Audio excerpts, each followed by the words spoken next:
Que la gracia de Dios y la paz de Jesucristo llegue hacia sus hogares por medio de este importante estudio que tendremos el día de hoy. Los invito a hacer una oración. Padre Santo, gracias porque creemos que es por tu misericordia que podemos hacer estos estudios. Creemos que es por tu misericordia que estás llegando con estos mensajes, Señor, hacia los hogares de tus hijos. Permite que la obra que has iniciado sea completa. Bendícenos con tu presencia. Oramos en el nombre de Jesús. Amén, Señor. Apocalipsis capítulo 14, versículo 7 es el texto que usaremos, donde encontramos este primer imperativo del mensaje del primer ángel. Apocalipsis 14, 7 dice, diciendo a gran voz, temed a Dios y dadle gloria, porque la hora de su juicio ha llegado. Y adorad a aquel que hizo el cielo, la tierra, el mar y las fuentes de las aguas. Esta frase corta, pero no menos importante, temed a Dios, es predicada por un heraldo que está surcando los cielos. Y el hecho de que el ángel esté surcando los cielos representa la urgencia, la importancia y la solemnidad con la cual Dios nos ha entregado este mensaje. Y el ángel dice, temed a Dios. Esta palabra temed es la palabra griega phobeo. Y la palabra phobeo puede traducirse como temeroso, como miedo, como atemorizar, pero también como respetar. Nosotros vamos a entender esta palabra temed como respeto, porque se respeta a Dios cuando lo obedecemos. Se dice que un hijo respeta a un padre cuando le obedece. Así que temed tiene que ver con respeto y más precisamente con obediencia. Siempre que encontramos en la palabra de Dios la expresión teme a Dios, temed a Dios, le encontramos relacionado con el respeto, con la obediencia a los mandamientos. En el libro de Deuteronomio, en el capítulo 5, el versículo 29, nos dice, ¿quién diera que tuviese tal corazón que me temiesen y guardasen todos los días todos mis mandamientos para que a ellos y a sus hijos les fuese bien para siempre? Se dan cuenta de que el temor de Dios tiene que ver con guardar los mandamientos de Dios. No está hablando del miedo, del temor que siente uno hacia alguien. Fíjense, por ejemplo, en el libro de Levíticos, capítulo 19, versículo 3, que es lo que dice, cada uno temerá a su madre y a su padre. Ahora, está diciendo el texto bíblico que uno tiene que tener miedo a su madre y a su padre, vivir con ese miedo, ese temor. De ninguna manera está hablando de respeto. Se refiere a que los hijos deben obedecer a sus padres. En otro texto bíblico, Deuteronomio capítulo 13, versículo 4 dice, en pos de Jehová vuestro Dios andaréis, a él temeréis, guardaréis sus mandamientos. Fíjese cómo la expresión temor siempre está relacionado con la obediencia a los mandamientos de Dios, la obediencia a la ley de Dios. Entonces, si el ángel está diciendo, teman a Dios, lo que el ángel está diciendo, guarden los mandamientos de Dios. Ahora, ¿por qué es urgente este llamado o este imperativo? ¿Por qué es tan solemne? Precisamente porque la humanidad se ha olvidado y no guarda los mandamientos de Dios. Ahora, esto es la obra de Satanás. Que toda la humanidad se rebele en contra de los mandamientos de Dios. Porque Satanás ha odiado y odia los mandamientos de Dios desde el mismo cielo.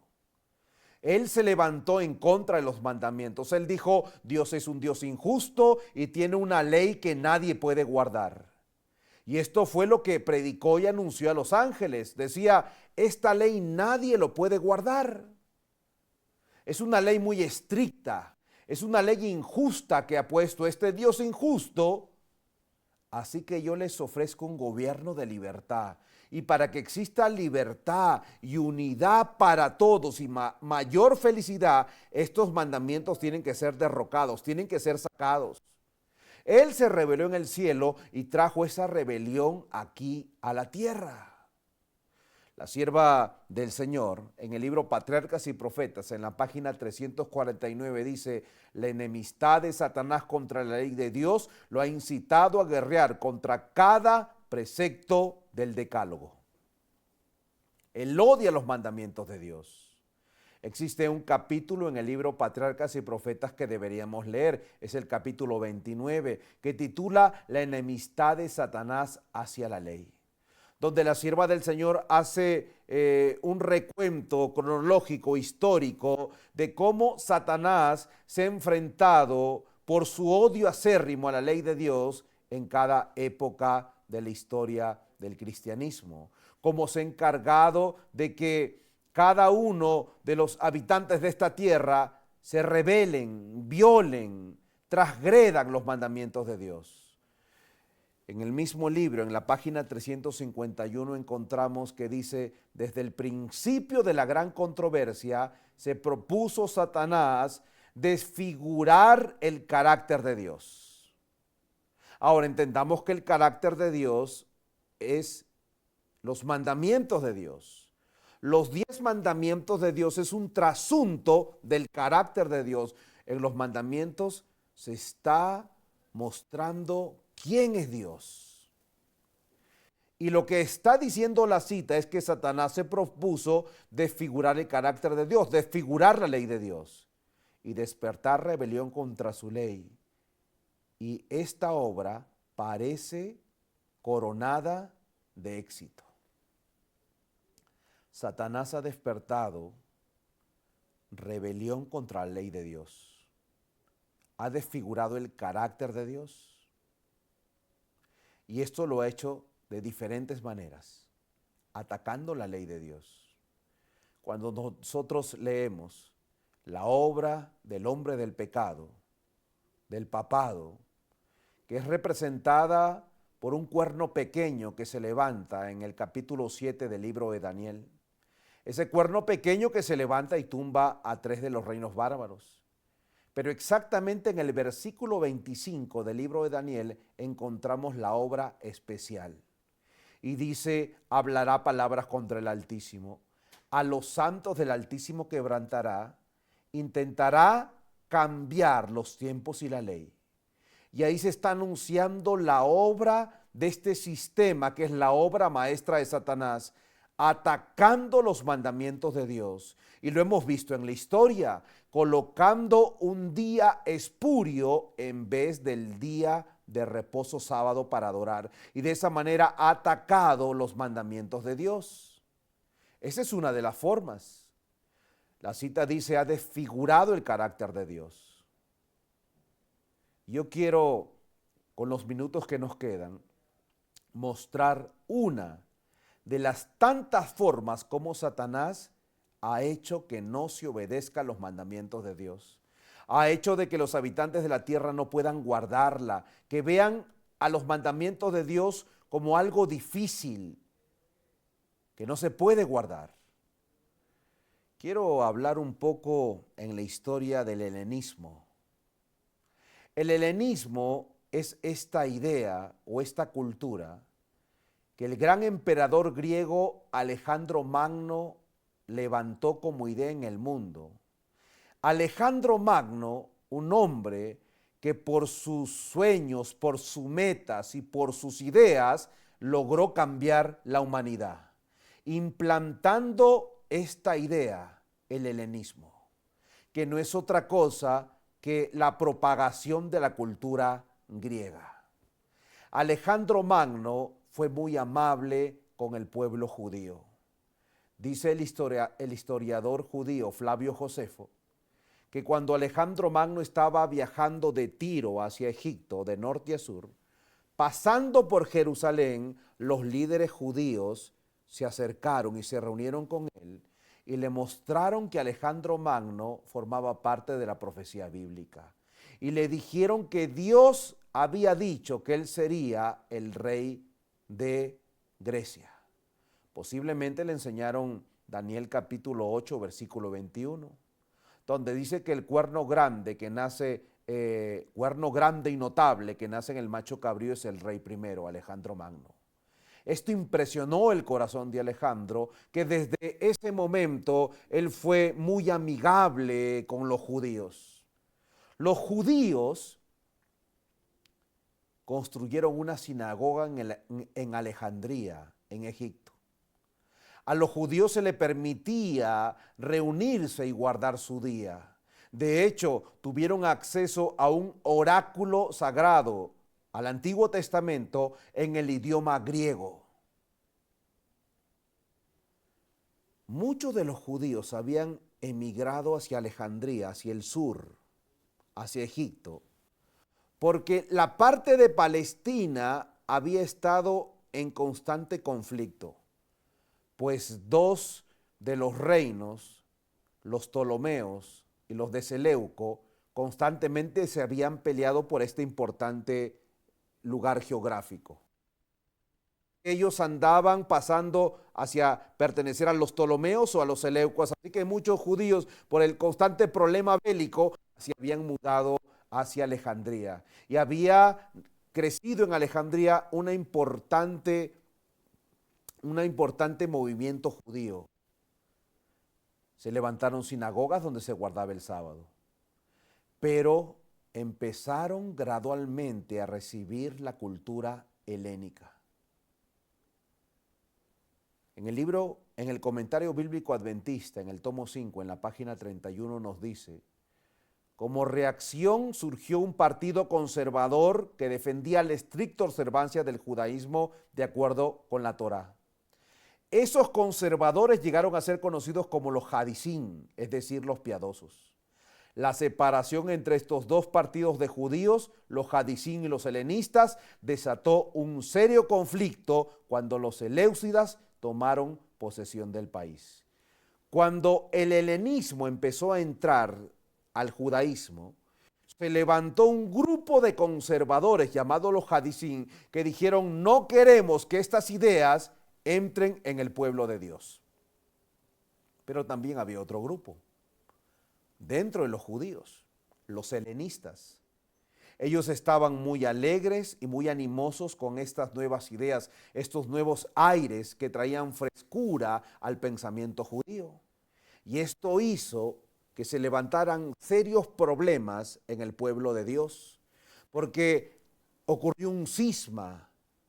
Los conservadores, los hadisín y los helenistas, los liberales, los que estaban dispuestos a aceptar ideas nuevas. Dos grupos, dos bandos que luchaban por sus ideas. Ahora, amigos y hermanos, hay mucha información en el comentario bíblico adventista que nos habla de esto, pero yo quiero ir más adelante, al tiempo en que Jesús nació, porque les hablé de los hadisín y de los helenistas, porque estas ideas se reencarnaron en otras facciones en el tiempo en que Jesús nació. El comentario bíblico adventista en el tomo 5, en la página 55, miren lo que dice ahí: como los saduceos representaban la aristocracia judía, no reflejaban el parecer de todo el pueblo. Eran hasta cierto punto una reencarnación del partido helenístico que había existido entre los judíos y contra el cual se habían levantado los hadisín, en tanto que los fariseos eran los descendientes ideológicos de los hadisín. En el tiempo de Jesús habían facciones, fariseos y saduceos. Y dice que los fariseos eran la reencarnación de los hadisín, los conservadores, y los saduceos eran la reencarnación de los helenistas, los liberales. Dos facciones. o habían algunas otras más, los celotes, los herodianos, los esenios, cada uno con sus ideas, y estamos hablando dentro del pueblo de Dios. Cada uno tenía un propio entendimiento de la verdad.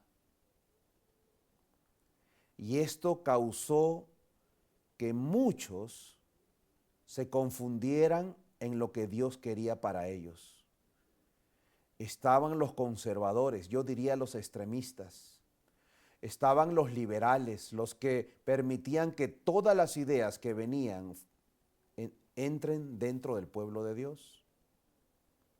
Y esto causaba que muchos se ponían con los conservadores o extremistas, o muchos se ponían con los liberales, y el que estaba feliz en esto era Satanás.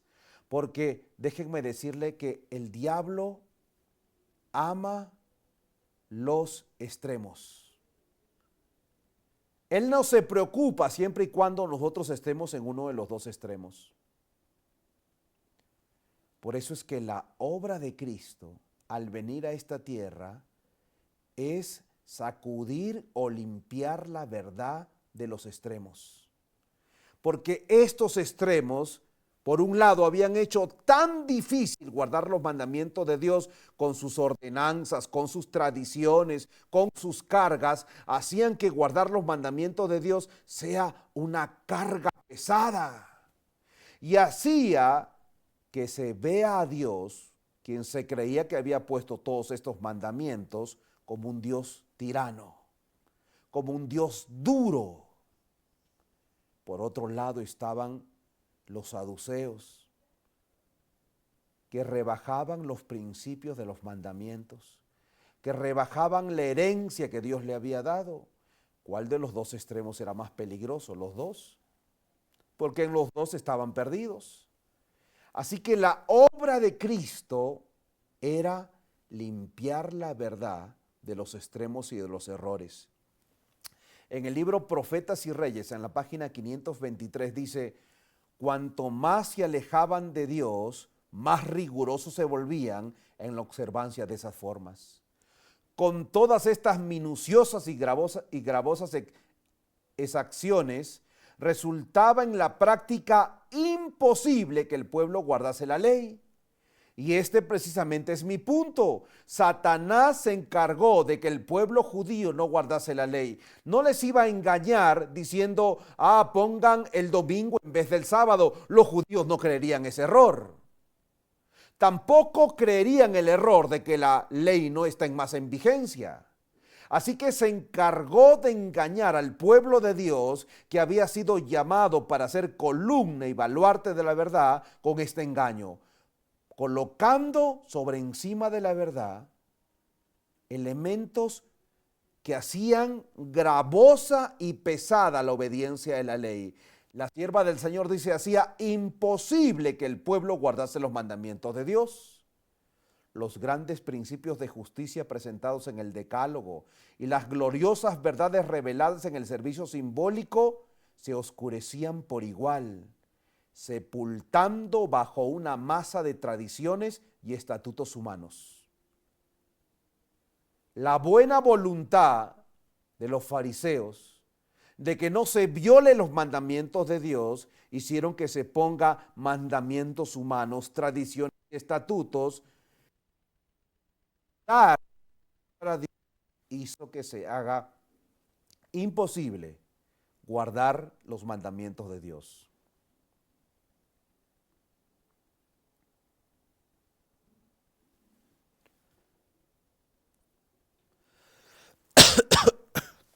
Voy a traer agua.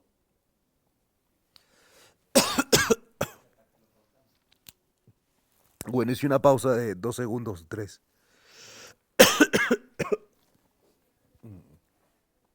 Ahí estaba.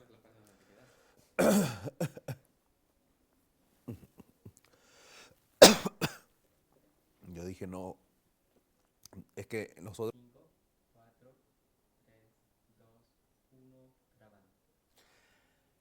Los mandamientos de Dios fueron sepultados por las tradiciones y los estatutos humanos. Y de esta manera Satanás se encargó de que el pueblo judío no representara bien a Dios. Dice un poco más la cita: los que deseaban realmente servir a Dios y procuraban observar toda la ley según lo ordenado por los sacerdotes y príncipes, gemían bajo una carga pesadísima. En otra cita, Patriarcas y Profetas, página 511, se dice: se profetizó además acerca del Mesías. No se cansará ni desmayará hasta que ponga en la tierra juicio, y las islas esperarán su ley. El Hijo de Dios iba a magnificar la ley y engrandecerla. No iba a reducir su importancia ni la vigencia de sus requerimientos, antes iba a exaltarla. Al mismo tiempo iba a librar los preceptos divinos de aquellas gravosas exigencias impuestas por los hombres que desalentaban a muchos en sus esfuerzos para desviar aceptablemente a Dios. Los extremos con los cuales se quiso guardar la fe, la obediencia para Dios, lo que hicieron fue hacer imposible que se obedezcan los mandamientos de Dios. Y por eso la obra de Cristo fue limpiar la verdad de esos errores, limpiar la verdad de las tradiciones, limpiar la verdad de las ordenanzas humanas. Cristo fue acusado de violar la ley, de minimizar la ley. Y es que, amigos y hermanos, Cristo vino a mostrar los mandamientos de Dios de una manera que parecía una religión distinta, parecía una luz que nunca habían visto, y pensaron que Cristo estaba atentando contra los mandamientos de Dios porque nunca lo habían visto bajo esa luz. Y por eso Jesús dice en el libro de Mateo, capítulo 5, versículo 17, no penséis que he venido para abrogar la ley y los profetas. No he venido para abrogar, sino para cumplir. Ahora, cuando nosotros leemos este texto, siempre hemos creído que la expresión sino para cumplir significa que Jesús dijo que vino para obedecer. Pero eso no es toda la verdad. La palabra cumplir que se encuentra en Mateo 5:17 es la palabra griega pleró. Y la palabra griega pleró significa hacer repleto, atiborrar, llenar. Como cuando uno tiene un vaso y lo tiene medio vacío y viene y lo llena. Eso es pleró, llenar, que se ha traducido como cumplir. Lo que Cristo vino a hacer es a llenar la luz de los mandamientos de Dios, porque en ese tiempo se entendía, pero de una manera muy vaga, muy poca. No había mucha luz en cuanto a lo que el mandamiento quería decir. El salmista dice, amplio sobremanera es el mandamiento. Y por eso que el Señor Jesús viene a dar un cumplimiento o una explicación más amplia de los mandamientos. En otra versión de la Biblia dice Mateo 5:17, no piensen que he venido para acabar con la ley de Moisés o las enseñanzas de los profetas. No he venido para acabar con ellas, sino para darles completo significado. La sierva del Señor explica este texto en el libro El Discurso Maestro de Jesucristo, en la página 44. Pero Israel no había percibido la espiritualidad de la ley, y demasiadas veces su obediencia profesa era tan solo una sumisión a ritos y ceremonias, más bien que una entrega del corazón a la soberanía del amor. Cuando en su carácter y obra Jesús representó ante los hombres los atributos santos, benévolos y paternales de Dios, les hizo ver cuán inútil era la mera obediencia minuciosa a las ceremonias. Y por eso él dice, yo no vine a abrogar, sino para cumplir. Los dirigentes judíos no recibieron ni comprendieron sus palabras. Creyeron que no recalcaba lo suficiente los requerimientos de la ley, y cuando les presentó las mismas verdades que eran la esencia del servicio que Dios le asignara, Ellos, que miraban solamente lo exterior, lo acusaron de querer derrocar la ley de Dios. Imaginen acusando al mismo Hijo de Dios, que había estado en la proclamación en el Sinaí de los mandamientos de Dios. El ángel de Jehová, ahora siendo acusado de querer derrocar los mandamientos de Dios. El entendimiento que Jesús tenía de los mandamientos de Dios era más amplio, era más rico, era más profundo. Iba más allá del entendimiento de la letra. Mostraba la espiritualidad de la ley. En la página 46 del mismo libro dice: no he venido para abrogar, sino para cumplir. Aquí usó la palabra cumplir en el mismo sentido que cuando declaró a Juan el Bautista su propósito de cumplir toda justicia, es decir, llenar la medida de lo requerido por la ley. Dar un ejemplo de conformidad perfecta con la voluntad de Dios. Su misión era magnificar la ley y engrandecerla. Debería enseñar la espiritualidad de la ley, presentar sus principios de vasto alcance y explicar claramente su vigencia perpetua. Por eso que en ese mismo capítulo de Mateo, Jesús dice: oyeron que fue dicho a los antiguos, no matarás. Ellos creían que el mandamiento no matarás involucraba solamente, literalmente, no agredir a una persona, a su prójimo. Y Jesús dice: cualquiera que odia, que insulta, que con la mente le desee el mal a su prójimo, es culpable de haber violado el sexto mandamiento. No matarás. Amplió la visión que se tenía de la ley de Dios. No la abrogó, amplió la luz del mandamiento. Cristo entendía la importancia de la ley. Por eso él deseaba que su pueblo entendiese que solamente cuando se obedece la ley, uno puede recibir las bendiciones del cielo. Esto es lo que quería hacer Dios con su pueblo, con Israel. Por eso Jesús se encarga de quitar todo lo que opacaba la visión de los santos mandamientos. Jesús le estaba dando importancia a los mandamientos. El pueblo de Israel tenía derecho a esa bendición.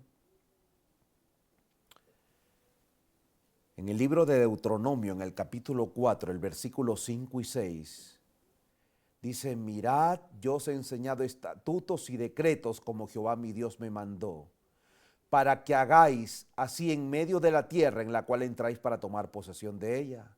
Guardadlo, pues, y ponerlos por obra, porque esta es vuestra sabiduría y vuestra inteligencia ante los ojos de los pueblos, los cuales oirán todos estos estatutos y dirán: ciertamente pueblo sabio y entendido, nación grande es esta. Dios tenía como propósito de que el pueblo de Dios entendiese y guardase los mandamientos, su ley. No lo hacía como una restricción antojadiza. No lo estaba haciendo como aquel dictador que decía: obedézcanme porque yo quiero que sea así, sino por el bien de ellos. Porque sabía que si guardaban los mandamientos de Dios, serían un pueblo especial, un pueblo al cual los demás los consultarían, lo verían como un pueblo grande, que serían cabeza y no cola. Y por eso se le enseñó al pueblo de Israel a repetir la Shema, la oración más importante para el pueblo judío, Deuteronomio capítulo 6. Oye pues Israel, y cuida de poner por obra para que te vaya bien en la tierra que fluye leche y miel. Oye pues Israel, Jehová vuestro Dios, Jehová uno es. Y usted en casa puede leerlo hasta el versículo 11 y se dará cuenta que lo que Dios quería con el pueblo era que le repita la ley al entrar, al salir, al despertarse, al dormir, durante el día, que lo peguen en las columnas de sus casas, en las puertas de sus casas, porque Dios entendía la importancia de los mandamientos de Dios, no como una carga restrictiva, sino como mandamientos positivos para la felicidad de aquellos que lo oyen y lo obedecen. No mandamientos que se vean como algo restrictivo, como el no y como el no, sino como algo positivo para la vida. Cuando dice no matarás, la gente dice, es que es negativo, no matarás. Pero ese mandamiento, no matarás, está diciendo algo positivo para la vida. Y así es como Dios quiere que se entienda, no como algo externo. Por eso Él promete en el nuevo pacto escribir la ley dentro, en el corazón. Cuando entendemos los mandamientos de Dios, entendemos que Dios quiere lo mejor para nosotros. En el libro de Josué, en el capítulo 1 y el versículo 8 dice, nunca se apartará de tu boca este libro de la ley, sino que de día y de noche meditarás en él, para que guardes y hagas conforme a todo lo que en él está escrito, porque entonces harás prosperar tu camino y todo te saldrá bien. Dios quiere lo mejor para nosotros. Por eso nos dio sus mandamientos. Allá hay sabiduría. En la obediencia hay paz, hay bendición. No es por una manera restrictiva por lo que Él nos dio sus santos mandamientos, es por amor. Y cuando los mandamientos de Dios sean puestos en el lugar donde deben estar, ocurrirá un reavivamiento dentro del pueblo de Dios. Las familias mejorarán. Los individuos de manera personal serán mejores cristianos, mejores padres, mejores hijos, mejores miembros de iglesia.